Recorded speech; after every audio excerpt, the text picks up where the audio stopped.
fashion of cross or either cross or Noah's Ark, which is in fact not the case. So we're going to go through the different types of Coptic churches. So with respect to the design of the nave and its roofing system, the architecture typology of historic Coptic churches can be summed up in 9 types. Number 1, churches with dome nave.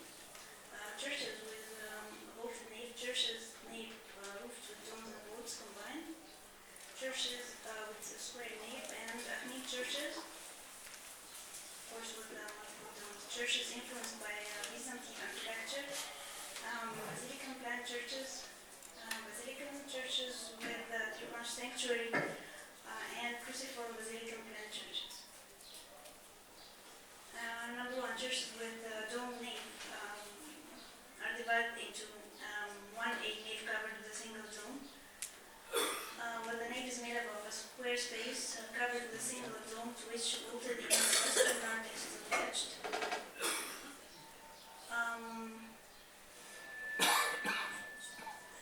Such as the monastery of St. John the Short or Deir Qasir in Torah, southeast of Maidi.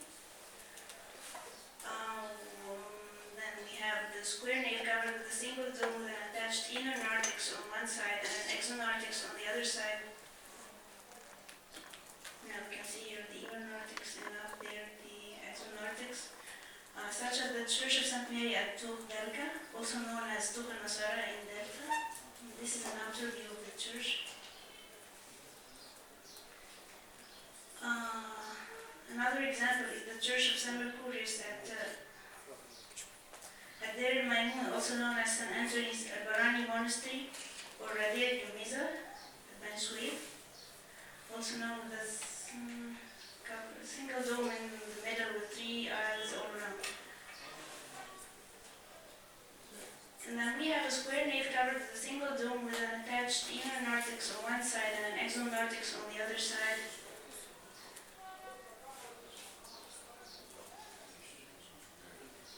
Sorry, didn't I that slide? Didn't I that? Sorry.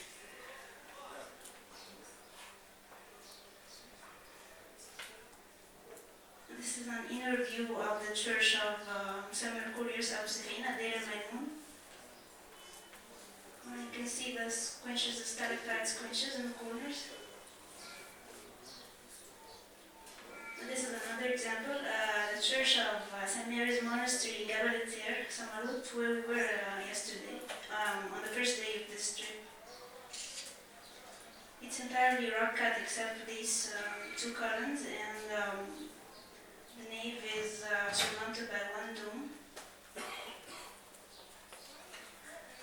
The nave consists of a large central dome and square space, bounded by an eastern chorus of the same width over here. The dome and chorus are surrounded by 3 flat roof aisles. The western one is also known as the inner narthex or return aisle. And next to the sanctuary there is the cave right here, where the Holy Family stayed during their flight into Egypt. Above the 3 aisles there is a U-shaped mezzanine right here, overlooking the nave. This served as a balcony where the ladies stayed during Mass. The dark hatched areas on the ground floor are rock cut, while the rest of the masonry was constructed during 1938's renovation. And the baptismal font is cut into a southern rock column of the nave.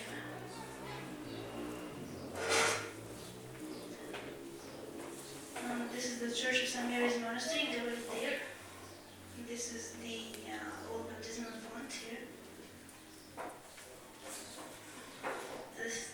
This is the Church of Deir Fakhuri, also known as the Monastery of St. Matthew the Potter, northwest of Esna.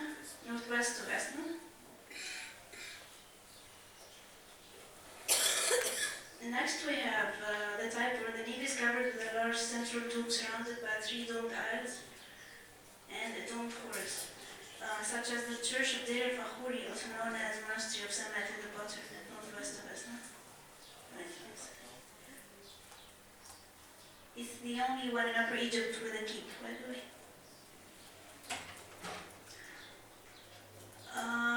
Second, we have naves covered with two domes, such as the Church of St. Mary and St. Anthony at St. Anthony's Monastery, the Red Sea. We have the altar is indicated by an A. Then cave. Here we have the horus.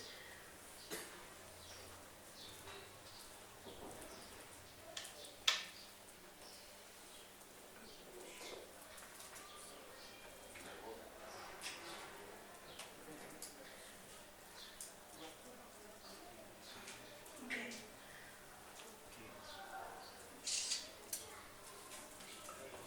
There's something.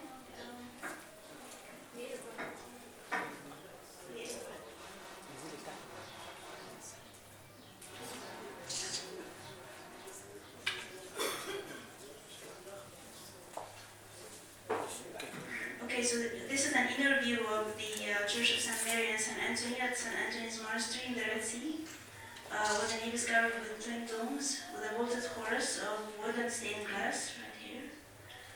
It includes a southern exit narthex together with a small northern entrance right here. This is an external view of the twin domes, conical shaped.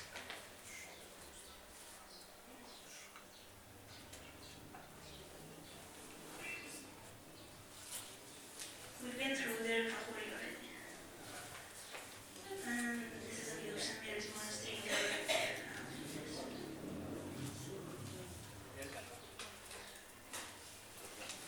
I'm sorry, it's going back. Just a second.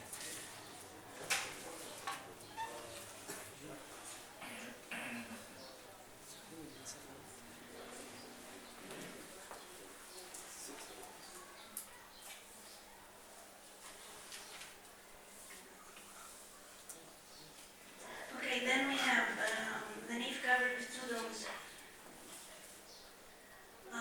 They're of the same height, but of otherwise unequal dimensions, unlike the ones at dear St. Anthony's. Surrounded by northern and southern aisles covered by four shallow domes, in addition to a domed chorus, like the Church of Deir Shuhada, southwest of Esna. We also have the Church of Deir Meriwater in Naeda, also covered with two domes.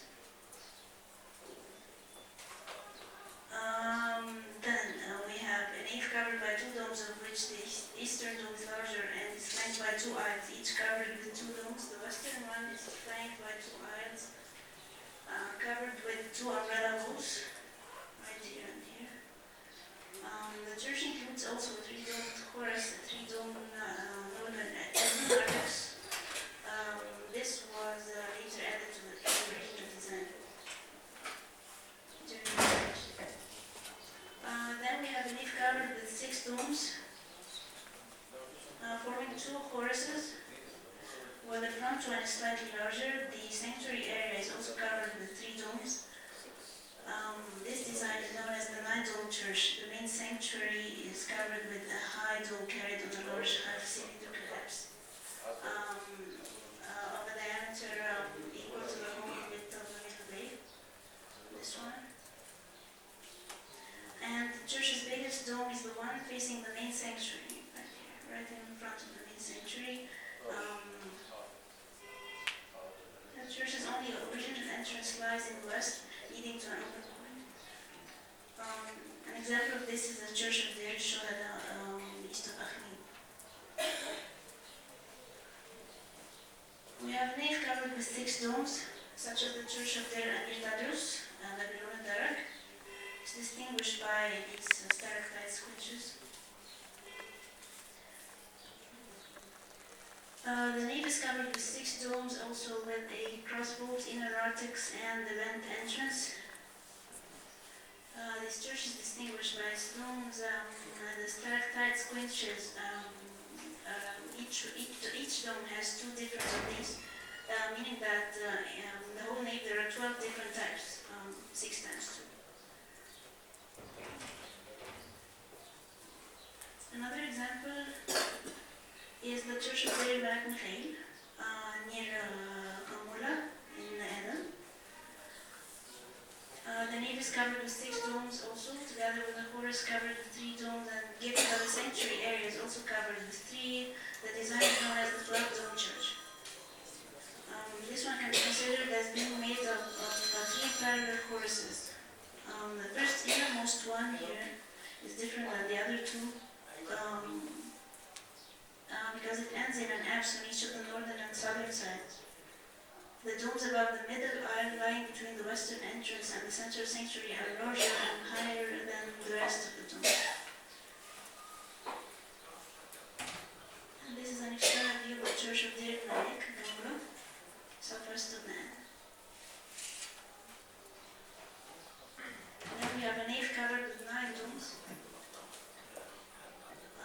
First we have the 9 domes of equal size, such as the 12, known as the 12-dome church, because the sanctuary area is covered with 3, in addition to the 9 above the nave, all of which are generally of the same size, height, and structure. 2 churches of this type can be found in the monastery of St. Anthony and the Red Sea, the Church of the Apostles, and the Church of St. Mark the Estep. And the picture shows the Church of the Apostles in St. Anthony's Monastery of the Red Sea. Then we have the nave covered with 9 domes of unequal size. This type is also known as the 12-dome church because the sanctuary area is covered with 3 domes in addition to the 9 above the nave. Nevertheless, here the domes neither have the same height nor the same shape, such as the Church of St. George at Shin al-Nasara, west of Malagaminia.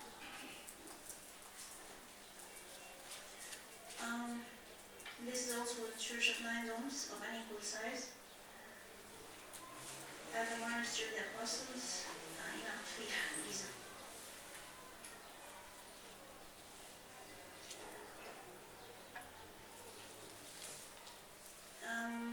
Here we have a nave covered with 9 domes together with a 3-dome chorus. Since the sanctuary area is also covered with 3 domes, this type is called the 15-dome church, where all the domes are almost equal in diameter, height, shape, and structure. This is true in the church of the monastery of Deir Said, west of Naina.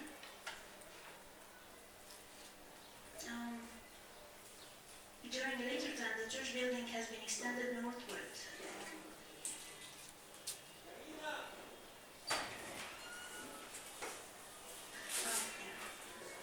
This was the original building, and then later it was extended northward, adding these 2 bays in what is known as St. Mary's Church. An inner narthex was added as well, and then exonarthex, creating a regular external form with a total of 25 domes, almost identical. This is why nowadays it's called the 25-dome church.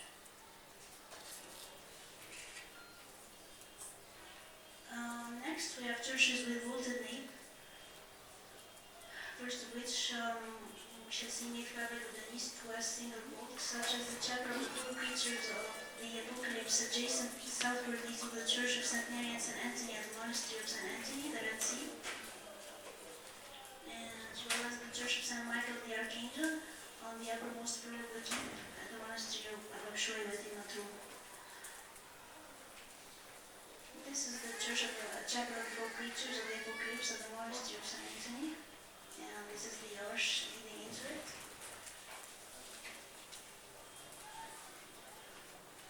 And this is a plan for the Church of St. Michael above the keep of Amabshoi's Monastery. Next we have a nave covered with a single vault in the north-south direction, such as the church on the first floor of the keep of the Monastery of Syrian, Matrum as well. This has a different direction, north-south one. And then we have church with a nave covered with 2 north-south parallel vaults.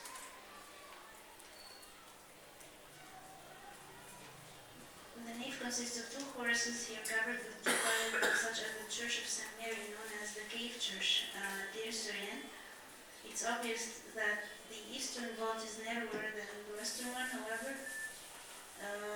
There's a masonry parapet in the western chorus dividing it into two choruses, and some years ago a third parallel vault was added to the west of the existing two.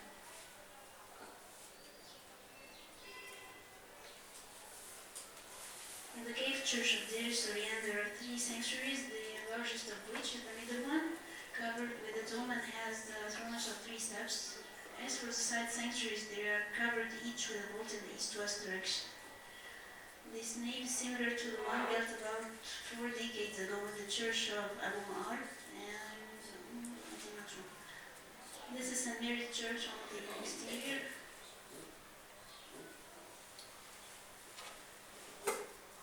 Now we have a vaulted nave and perpendicular vaulted aisles, such as the Church of Marigelis Midramr, where the nave consists of a vaulted middle aisle extending in the east-west direction and vaulted side aisles perpendicular to it. The middle aisle here is higher than the rest, with clear story windows, meaning that the vaults are perpendicular to each other but not forming cross vaults. In the far west, there is a vaulted bay of the same width as the nave, which serves as a narthex with a separate entrance. It has clearly been used as a baptistry, for there is a baptismal font in its southern side about 10 years ago. The vaults of this church have been replaced and renovated, and a fourth vaulter was added to the northern side. Here's the baptistry.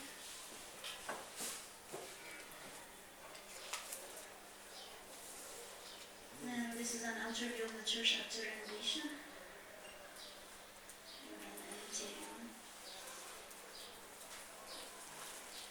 Next we have a vaulted nave and perpendicular vaulted aisles, such as the church of Setrefa or Saint Rebecca the Martyr in the village of Sombat, and the church of Marigelis in Saharak the Cobra,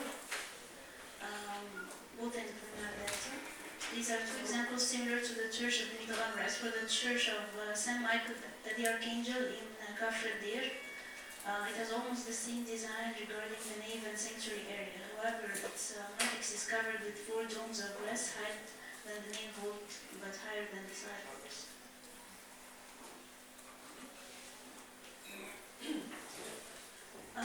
Next, we have church nave covered with domes and vaults together. Here we have a nave consisting of a central dome flanked on each of northern and southern sides by an umbrella vault, such as the church of the monastery of St. Thomas, the Hermit, or Abbot Maes, north of Athene. As for the chorus and sanctuary area together, they form a triconch here. This is 1, 2, 3. The dome surrounded by 3 half cylindrical apses topped by half domes. 2 bays have been added later, extending the church westward.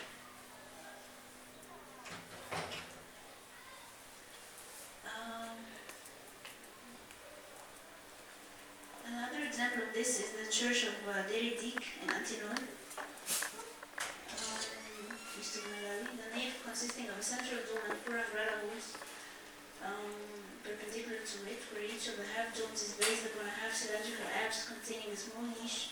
This church can also be described as the Tetrconch church. The central dome surrounded by 4 half umbrella vaults. The church's only altar lies in its northeastern side. In the 4 corners of the church there are 4 square chambers, 2 of which are connected to the sanctuary and serve as service rooms or diaconias. These 2 here. These chambers were probably roofed with domes, such as the church of Deir Dik. This church is considered a perfectly biaxial design. This means it has 2 axes, 2 virtual axes, about here and here.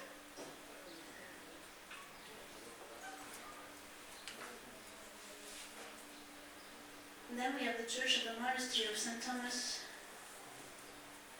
This is the closest example of Deir Dik, almost similar.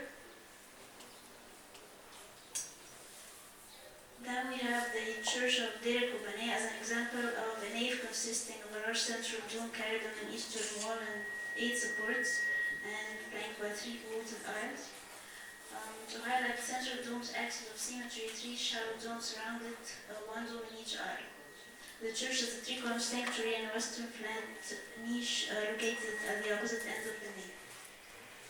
The three-column means that the sanctuary dome is flanked by three rectangular spaces, each carrying a half dome.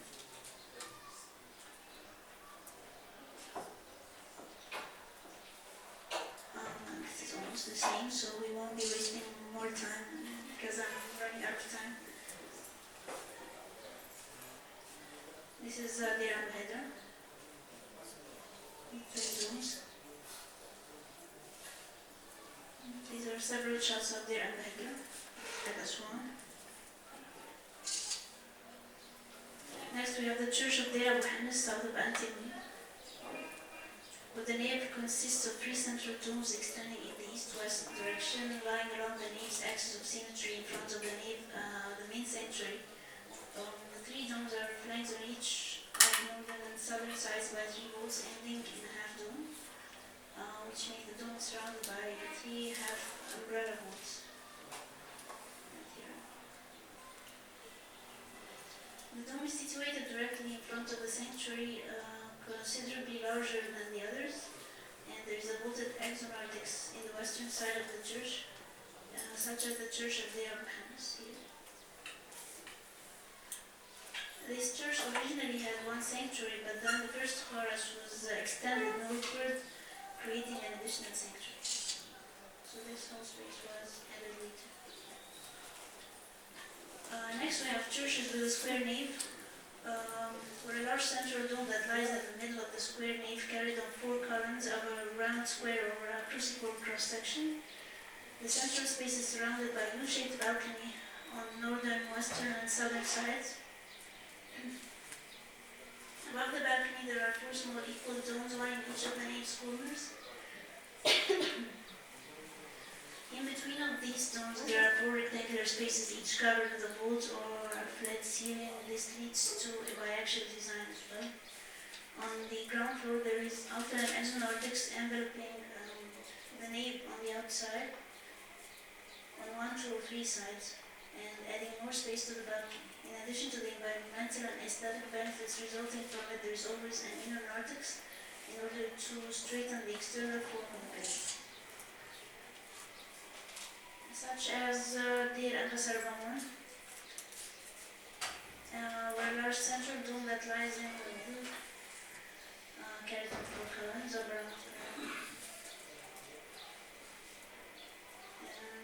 and above the balcony here we find four small equal domes in the corners, each covered with a vault or flat ceiling.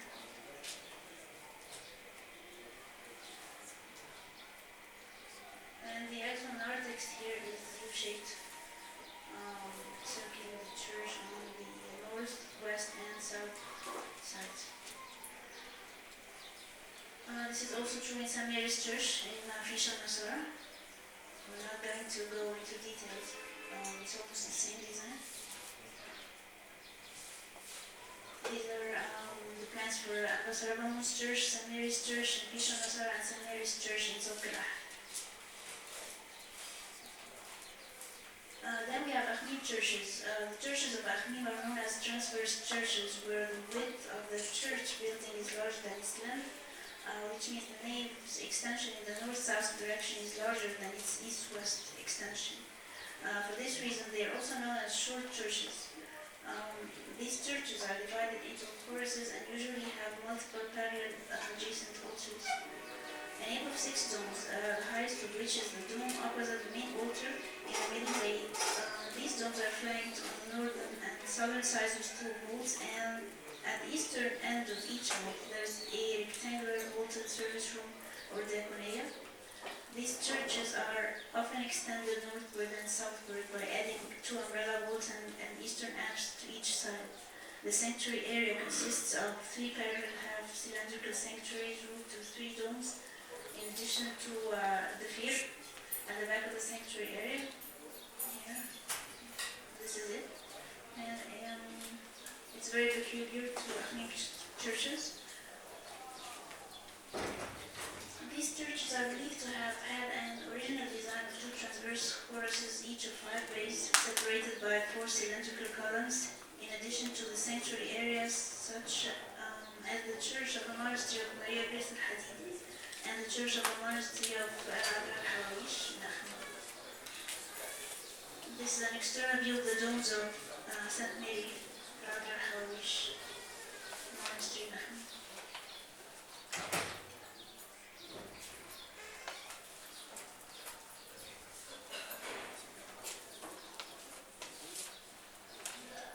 These are other 2 examples, the Church of the Monastery of Babadallah in Naga Hamadi and the Church of the Monastery of Maria Grace al-Hadidi in Akhmin.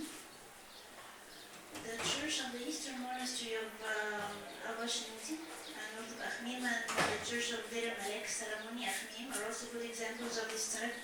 In some churches there is up to 7 sanctuaries in a row, such as the Church of the Monastery of Saint Damiana and Saint Julius at Abydos, west of Mariana, or even 9 sanctuaries such as the Church of the Monastery of Abu-Dhabi in Al-Hamid. Next we have churches influenced by Byzantine architecture, such as the round church or rotunda at Pelusium or Faramo, north of Sinai. This unique design is found in Pelusium city, where a cylindrical nave covered with a dome and surrounded by an exonartex.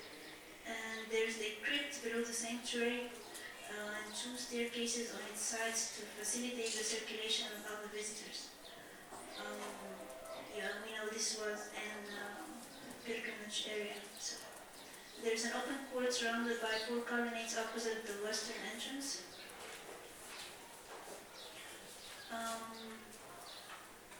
Next we have the Tetraconch church, also influenced by Byzantine architecture, where a nave consisting of a central dome covering a square-shaped space with 4 identical half-cylindrical spaces perpendicular to it and covered with half-domes, hence the name Tetraconch, because it has 4 apses.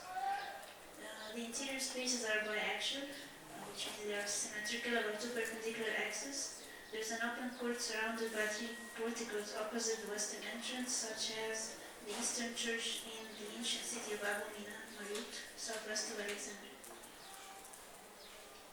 And this is the reconstruction of the church. It's ruined, of course, but there have been efforts to reconstruct it.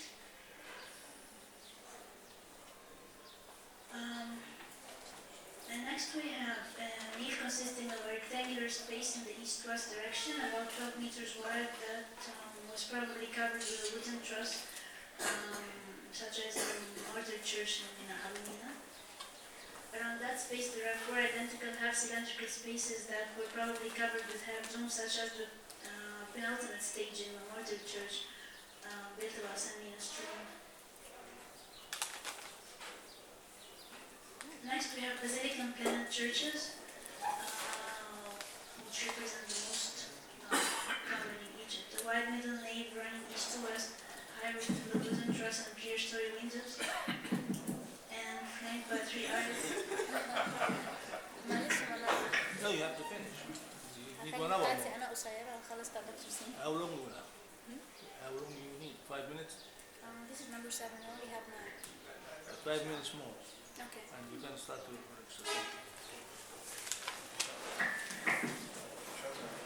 Sorry about this.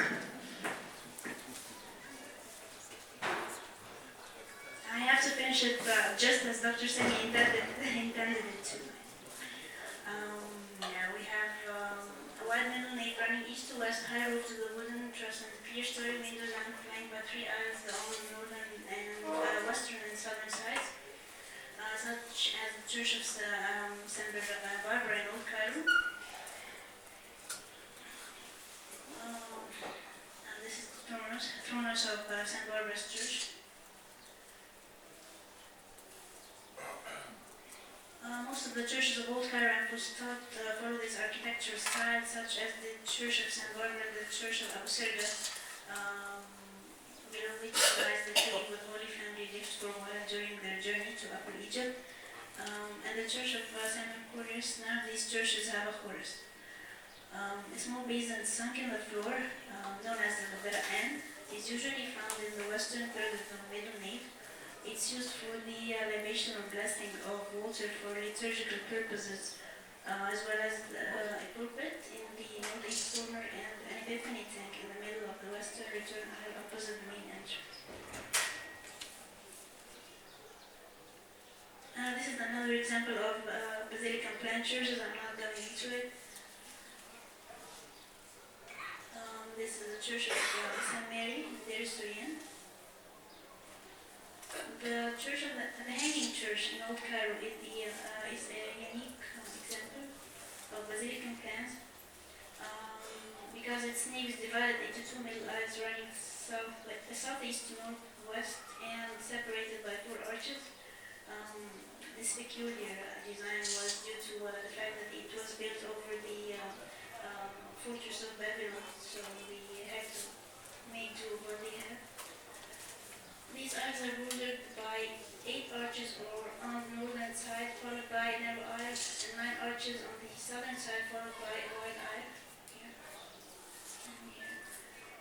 This irregularity caused by the unusual construction of this church is found on the walls of the Roman fortress, where the two middle aisles were intended to appear as one large nave. There's also an exonartic surmounted by a western gallery. This church has twin western minarets, one of which is made of masonry. Oh, this is interesting. The twin minarets, one of which is made of masonry, while the other is entirely made of wood and plastered to resemble its twin. The reason for this is the absence of the foundations and bearing walls to support the weight of the minaret. So they look exactly the same on the exterior.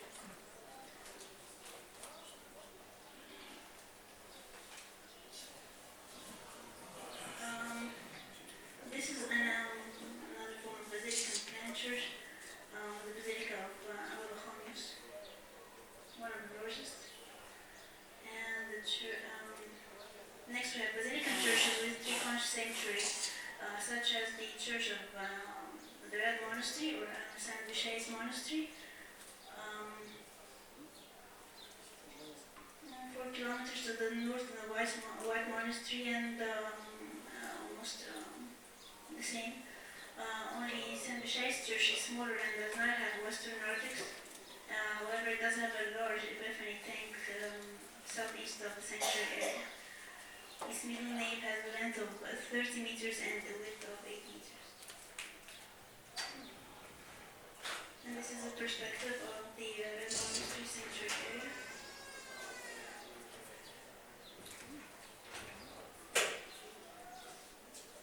Next we have basilican churches with three-conch sanctuary.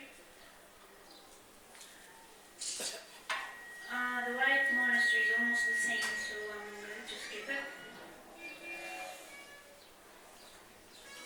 This is an external shot.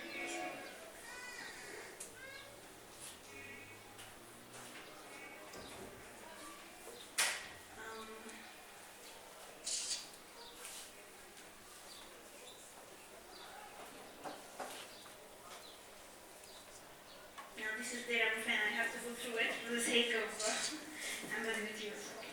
A middle nave of great width and height running east to west that was once roofed with a brick vault and is currently roofed with a flat wooden ceiling. There are 3 aisles around the nave, here to the northwest and south. The sanctuary lies within a large eastern apse nearly of the same width as the middle nave with a fresco depicting the largest Iota cross we saw it. The sanctuary and chorus form together an unequal three-conch due to the fact that the eastern apse is, this one is much larger than the other 2 apses. And this is the Iota cross.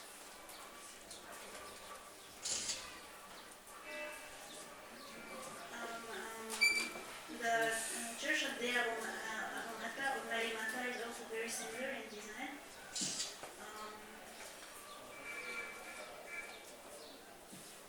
And also Dandara Basilica.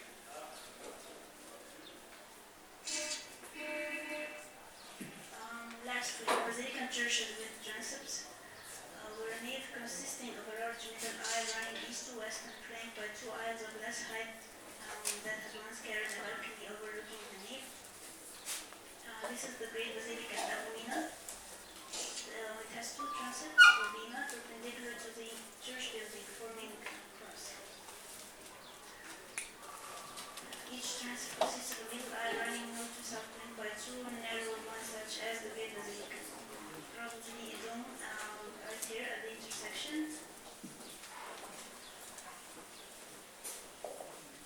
None of this stands anymore, of course, but this is a reconstruction of how it might have looked. And the perspective of the altar lies right below this dome, here. And behind it there is a large eastern apse of almost the same width as the nave. And there's the crypt of Satina below the sanctuary area. This nave is about 57 meters long and 15 meters wide. As for the distance between the northern and southern walls here across the transept, it's more than 50 meters long. This is of the same type, this one.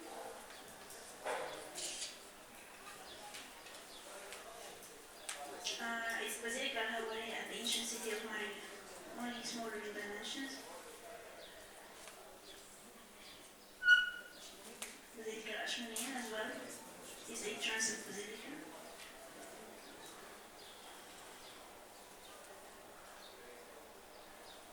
And this is what's left of it.